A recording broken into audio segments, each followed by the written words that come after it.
natin po naman mga video na pinapakita sa inyo mula po sa Philippine Team A2B. Ngayon po ang ating grupo naririto po sa magandang lugar po ng Barangay Lecheria, Calamba City. Dadalawin po natin ang Bellarmino Farm.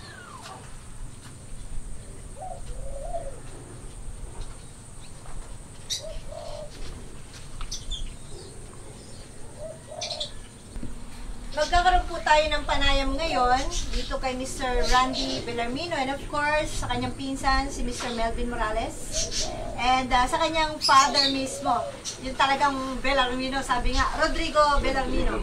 Ayan. So, unahin po natin, Sir Randy, paano po kayo napasok sa ganitong pagnenegosyo sa larangan ng agrikultura? Dati po kasi nagtatrabaho ako as employee pero talagang pansin ko walang asenso eh.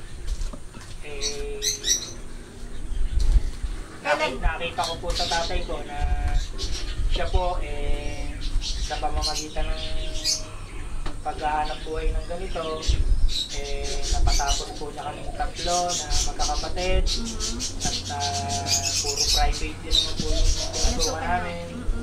Tapos po kahit paano naman medyo nakakaluho-luho rin naman yung kami, kaya sabi ko masundan na lang po yung kanyang sinimulan. Ilan po kayo magkakapatid? Bali po, tatlo po kami magkakapatid. Ano po ang involvement nung dalawa sa ibang larangan? Ay yung isa ko pong panganay na kapatid, tapos po siya ng psychology. Pero meron din po siya yung sa farming din po, paghihito. Okay. Yung pangalawa po? Yung pangalawa naman po, engineer naman po. Nasaan po siya? Nandito rin po, nagtatrabaho. Okay. Tapos, kayo po ay bunso po ba? Opo, ako po bunso at ako'y nakatapos din naman po ng pag-aaral. Ano po Computer science nga lang po. Medyo malayo po sa kurso pero dahil po sa experience na rin saka sa turo ng aking tatay. Ito po ba'y anak niyo nag-isa? Ito po, hindi po, bali dalawa po itong anak ko to. Ito po bunso. Siya ang bunso. Babae, lalaki o lalaki pa rin po? Hindi po, yung panganay ko po babae, mukhang wala rin pong hilig sa farming. Kaya siya po, i-train mo? Opo, para po sa susunod siya na po mamamahalan ka. Yan. Okay ba sa iyo? Very good. Ngayon po, ay sinasabi nyo, sinundan nyo ang inyong ama. Ano po bang unang pinagsimulan ng negosyo ninyo, tatay? Ako nagsimula sa pangingisda. Ako nagtayo ng dyan sa may poultry. Ano pong nilagaan nyo? Bangos. Bangos. Bangos ang unang namin dyan sa may pulo. Yan, harapan yan ng pulo yan. Nandiyan ang aming nung 1972. 72, okay. Then, nag-itik na ako tsaka nagbukid. yung pong itik na sinasabi nyo, yung po yung nabanggitin yung inalagaan nyo doon sa, natatanaw namin yun yung pong kubo na yun? Yan yung nagibalang ng pero yun yung malaki pa dito. Malaki pa po sa alagaan ng baboy. So yun po ang dating pinagalagaan nyo ng itik. Ilan po ang itik ninyo? 7,000. 7,000. Mga kaibigan, yung pong natatanaw ninyo ngayon ay bahagi po ng lupain na pag-aari po ng Bellarmino nila Sir Mr. Rodrigo. And ito po ay sabihin na lang natin, at the least ay 25 hectares. So, may imagine ninyo, napakalayo ng natatanaw ninyo, pero yan po'y bahagi pa rin ng ari-arian nila na sa ngayon ay binabalak po nilang lalong pagyamanin sa larangan ng agriculture. Okay, sir, bakit kayo huminto sa pag-iitikan? Pinagbawal yung biglang pagkahig na suso Kung kami naman ay magpupurong feed, kita nga ako kayo, kaunti lamang. Di parang ang pinaghanap buhay nyo lamang yung pack ng feed. Kaya, so nahinto kayo? Nahinto kami bigla at nag-convert na nga ako kami dito sa gantong babuyan. Okay. At saka pinag-i-view namin yung bukid. Balikan natin si Sir Randy. Sabi niyo, Sir Randy, noon ay nagma-market lang kayo ng itlog ng itik. Opo, para nung ako po'y umalis dun sa Coca-Cola, Bali po sa kanya na po ako nagtrabaho. Sumusweldo po kayo? Opo, ang trabaho ko naman po sa kanya, ako lang po yung nagdi-deliver lang po ng itik. Actually po, hindi po mahirap Itik o itlog ng itik? itlog po ng itik. Opo. Actually po, hindi po mahirap siyang i-market kasi siya meron na ho talagang kumukuha talaga. Ilan pong itlog ang dinadala nyo, dinideliver araw-araw, more or less? Araw-araw ho, halos 50 plus na crate yun 54, 60, Ang laman po ay ilan? 200 plus yata isang crate na. So, Mga nasa 250 po na eggs ang isang, yung parang case po ng beer. Opo, yung crate.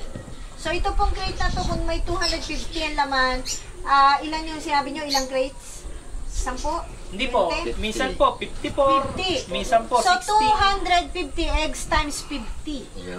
per day. Opo. So napakaganda po, lucrative business po siya, no? Ngunit kayo napilitang maginto dahil nga sa mga problema at napunta kayo sa pagbababuyan. Opo. Sa tingin po ninyo ngayon, meron po bang pag-asa na masenso ang mga Pilipino sa pag-aalaga ng baboy? Abay, napakalaki po. Napakalaki po. Nung po kayo hindi pa gumagamit ng Atobi, ano-ano po ang mga naging problema ninyo?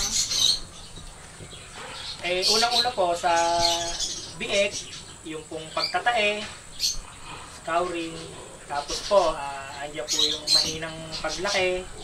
Sa patiner naman po, mahina po siyang lumaki. Sa inahin naman po, yun nga po, yung pagka po siya nanganak, hindi po ganun kabilis manganak. Opo. Lagi po minsan, dinudukot pa po nung aking...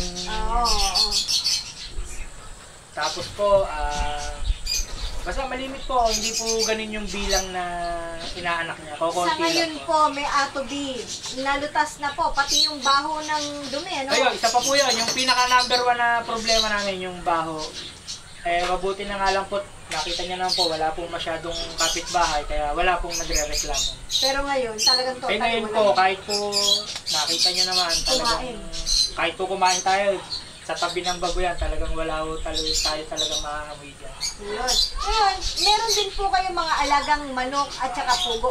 Mukha yata si Sir Melvin ang lagi nakatingin doon. Ano po ang mga dating problema nung wala pa po ang Atobi? Dating problema, lalo-lalo yung, yung dumi. Napakabaho no, kasi pugo, napakadumi ng amoy niya. Napakabaho ng dumi. Napakabaho.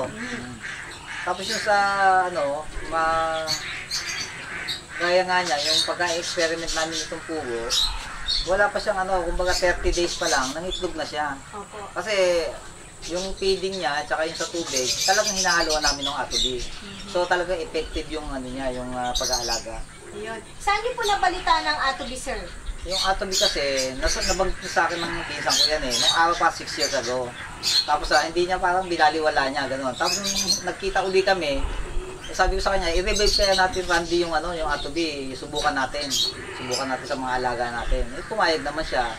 Kaya yun, kinontak na namin sina Ana, sina Nagpunta na kami ng demo farm. Doon namin nakita, in-apply na namin dito. Approve naman po. Approve naman, at napakaganda. Hindi mo ba dagdag gastos ang Atobi? Hindi naman, kasi lalo na sa baboy, wala pang 1 kilo magagastos mo siguro half lang Opo. bago mo i-harvest yung yung bagong isalya yung baboy. Ang NBM po ba ay nakagamit na po kayo? Nakagamit kami one time ng NBM. Ano po ang nakita nyong benepisyo? Walang siya yung parang nakadagdag nung nung taba. Nawala, nalesen. Nalesen. Nalesen Oo. yung niya, yung taba niya. Yung pagtataba. Ayun. So, ibig sabihin nakatutulong naman ang NBM. Okay. Si Tatay, puntahan natin ulit. Tatay, buti hindi kayo kumontra. Kadalasan po kasi sa mga matatanda na po sa larangan ng pag-aalaga ng ganyan, ay hindi na po tumatanggap ng mga bagong technology. Kung ano yung nakagis na, nakasanayan hanggang sa eto na, tumanda, yun na lang ang ginagawa. Pero ba't ito, winelcome ninyo ang Philippine Atobi Nanotechnology? Magandang pakinabang din. At talagang mas lalo pa kung gaganda kapag gagamitan mo ng Atobi. Kapag pangitan ng lahat ng mga ang pag-aalaga ko ng pugo dati, sa edad na 37 days, saka lang na itlog. Eh ngayon, 30 days pa lang, biro mo 1 linggo. Nalis na, di ibig sabihin, lalong mas umiigi. Opo. May plano pa po ba kayong magdagdag na mga alaga ngayon at iba pang mga aalagaan? Mag-aalaga ako ng pabo, baka, at saka baka umano na ako ng tilapia ulit. Bumalik na Tilapia. ako sa pagkain. Gagamitan niyo po ba ito ng ating technology? Abay, oo. Malamang na yan gagamitan namin ng atubi sapagkat ayan o, pakita na eh. Baka upatikan ko nga't palay gamitan ko na rin ng atubi. Maganda po yan kasi marami na po tayong gumagamit ngayon sa palay. Dahil sa palay lagi na lang ng lugi, laging lugi. Eh, pagkakaan naman wala ko rin nangyayari. Kaya nga ako kami nag-iisip na ng ibang negosyo para nga may pangpalit naman sa nalulugi. Ayun. May sasabihin sana si sir. Hindi, yun po nga po, yung dumi po nitong baboy, tsaka po nung manok, yung pugo. Sayang yan. Iniipon po namin, kaya po pag nagpa-trabaho na po siya sa bukid, nagpatanim na po siya ng palay, yun na po yung gagawin namin Tama po yun. fertilizer. Organic fertilizer. Magiging organic pa po talaga. Ayun. Bilang panghuli po, pwede po ba kayong makonsulta ng mga makakapanood ng video na ito? Pwede kayong tanungin? Hindi ba kayo maaabala kung sakaling kayo i-text sila o tawagan? Pwede po, wala pong problema. Sige nga po. Welcome daw po. So, pakibigay po ang inyong mga contact numbers. Sa mga gusto pong magtanong, tumawag lang po o mag-text sa 0919-822-8588. Again? 0919-822-8588. Ayan. Sige po. Diyan po nagwawakas yung ating panayam. Maraming salamat Maraming po. salamat. Maraming salamat po. Sir Nadine at Tatay. Thank you so much. Welcome po kayo.